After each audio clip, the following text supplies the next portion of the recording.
বাসর রাতে আমার বর সৌরভ আমাকে জিজ্ঞাসা করেছিল, তোমার প্রিয় খাবার কি আতিকা? আমি বলেছিলাম গরুর মাংস আর চিংড়ি মাছ। তারপর সৌজন্যবোধে আমিও তাকে জিজ্ঞাসা করলাম, আপনার প্রিয় খাবার কি? সে বলেছিল, আমি সব রকম খাবারই খাই, সবই আমার প্রিয়, আলাদাভাবে আমার কোনো পছন্দ নেই। কথাটা শুনে মনে মনে খুব খুশি হয়েছিলাম। ভেবেছিলাম যা রান্না করবো তাই খাবে, কোনো অভিযোগ করবে না। কি মজা! পরিবার থেকে দেখাশোনা করে বিয়ে হয়েছে আমাদের, মাশাআল্লাহ 1 বছর হয়ে গেছে বিয়ের। সে কখনো আমার উপরে রাগ করে উঁচু গলায় কথা পর্যন্ত বলেনি। মাঝে মাঝে ভাবি, ছেলে মানুষ এমন শান্ত স্বভাবের কেমন করে হয়? এত ভালো মানুষ আমি জীবনই দেখিনি। ওকে পেয়ে যেন জীবন আমার ধন্য হয়েছে। পাশের বাসার ভাবিরা আমাকে দেখে আর বলে, খুব ভাগ্য করে এমন একটা বর পেয়েছো আতিকা। আমি ভীষণ বদরাগী। একটু থেকে একটু হলেই সৌরভের উপর চেঁচামেচি করি, কিন্তু ও কখনো একটা টু শব্দও করে না। যখনই আমার আর সৌরভের ঝগড়া হয়, সৌরভ তখনই বাজারে গিয়ে ব্যাগ ভর্তি বাজার করে আনে, সব আমার পছন্দের খাবার। সাথে থাকে 2-3 কেজি চুনো মাছ। আগে এই মাছ কখনো কেনেনি ও, গত 2-3 মাস ধরে কিনছে। বাসায় ফ্রিজ নেই, তাই সে 2-3 কেজি চুনো মাছ কাটতে আমার 2-3 ঘন্টা সময় লাগে। সেই মাছ কাটতে কাটতে আমার মাথা পিঠ ব্যথায় টন টন করে, তবুও কাটি, জানি ও খেতে ভালোবাসে সেজন্য। আমি রান্না করা শেষে ও সেটা খেয়ে আবার কার সাথে যেন হেসে হেসে ফোনে কথা বলে। একদিন বাধ্য হয়ে ওকে জিজ্ঞাসা করেই ফেললাম, আচ্ছা সৌরভ, তুমি তো বলো সব খাবারই তোমার প্রিয়, আলাদাভাবে তোমার কোনো খাবার পছন্দ নেই, তাহলে এই চুনো মাছ আনো কেন এত এত? আর জানোই তো আমরা সংসারে মাত্র 2 জন, তুমি আর আমি। আর তুমি তো জানো আমি এই চুনো মাছ খাই না। তুমিও তো দেখি অল্প অল্প খাও, তাহলে এত এত কিনে আনো কেন? আরে চুনো মাছ খেলে আমার রাগ কমে, তাই খাই। রাগ সব ছাড়ি চুনো মাছের ওপর, জোরে জোরে চিবিয়ে চিবিয়ে। কি বলছো, সত্যি? হ্যাঁ, তোমাকে তো বড্ড ভালোবাসি, তাই তোমার উপরে তো আর রাগ দেখাতে পারি না, তাই চুনো মাছ চিবিয়ে রাগ কমাই। আমি সৌরভের কথা শুনে আশ্চর্য হয়ে গেলাম। কিছুদিন পর সৌরভের সাথে আবার তুমুল আকারে ঝগড়া লাগলো।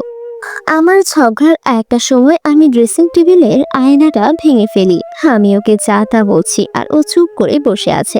ঝগড়া শেষে ও উঠে চলে গেল, আমিও চুপ করে গেলাম। একা একা আর কতক্ষণ ঝগড়া করব, আর কার সাথেই বা করব?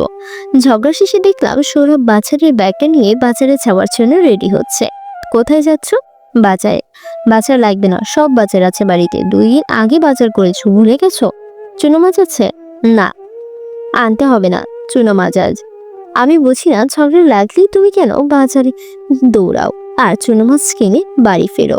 আমি বারণ করার শর্তেও সৌরভ গট গট করে বাজারের ব্যাগ নিয়ে বাইরে চলে গেল বাজার করতে। পাক্কা 30 মিনিট পর গুনগুন করে গান গাইতে গাইতে সৌরভ 3 কেজি চুনো মাছ নিয়ে হাজির। তারপর বাজারের ব্যাগটা আমার হাতে দিয়ে বলল, সোনা, এগুলো কেটে সুন্দর করে রান্না করো প্লিজ, খুব খেতে ইচ্ছে করছে। এত কেন? এত আমি কিভাবে কাটবো? প্লিজ সোনা, আমার একটু বন্ধুও আসবে, ও খুব ভালোবাসে চুনো মাছ খেতে, প্লিজ প্লিজ। কি আর করা, আমিও বাধ্য হয়ে রাজি হয়ে গেলাম। সে আবদার করছে, কি করে না বলি। মাছ কেটে রান্না করতে করতে 3 ঘন্টা লেগে গেল। তারপর সৌরভকে খেতে দিয়ে আমি গোসল করতে গেলাম। বের হয়ে দেখি সৌরভ না ডেকে ঘুমাচ্ছে। আমি ওর পাশে গিয়ে বসলাম। একদম বাচ্চাদের মতো লাগছে ওকে, একদম আলাখোলা বরটা আমার। ওর মাথায় হাত বোলাতে যাব, ঠিক তখনই ওর ফোনটা বেঁচে উঠলো। সে ঘুমোচ্ছে, তাই আমি ওকে আর ডাকলাম না। কলটা আমি রিসিভ করলাম। আমি রিসিভ করেই কিছু বলার আগেই ফোনের ওপাশ থেকে একজন বলে উঠলো, কি রে সৌরভ, ওই দিকের আবহাওয়া কেমন? মাছ কেটেছিল তো সব, এবার বুঝবে কত ধানে কত চাল। কি এবার বল, আমার আইডিয়াটা কেমন ছিল? আমারটারও আমি এমন ভাবেই টাইট দিই, হা হা। গায়ে হাত তোলা আর ঝগড়া করা তো মূর্খদের কাজ, আমরা তো ওদের মতো মূর্খ না, তাই না? এমন কাজ করাবো যাতে সাপও মরে, লাঠিও না ভাঙে। তুই যে তোর বইয়ের উপরে এভাবে রাগ মেটালি, সেটা তোর বউ বুঝতেও পারলো না। আবার তুই বদলাও নিলি, আবার তুই এর কাছে ভালো থাকলি। কি বুদ্ধিটাই না দিলাম তোকে, বল এবার। কথাগুলো শুনে আমার মাথায় আগুন ধরে গেল। কে আপনি? আপনি কে? আমি এতক্ষণ যাকে টাইট দেওয়ার কথা বলেছিলাম, আমি সেই মানুষটি। কি? জি, ইয়ে মানে ভাবি আসলে। অবশেষে ফোনটা কেটে দিল লোকটা। এটাই হবার ছিল। ও এত এত মাছ এনেছে, আমি কখনো রাগ করিনি, শুধু ভেবেছি ও খেতে ভালোবাসে, একটু না হয় কষ্ট হলো, রান্না করতে তাতে কি, খাবে তো ওই। কিন্তু এটা ভেবে মাথায় আগুন ধরে গেল যে মাছ কিন্তু আমাকে টাইট দেবার জন্য। ফোনটা রাগের মাথায় দিলাম একটা আছাড়।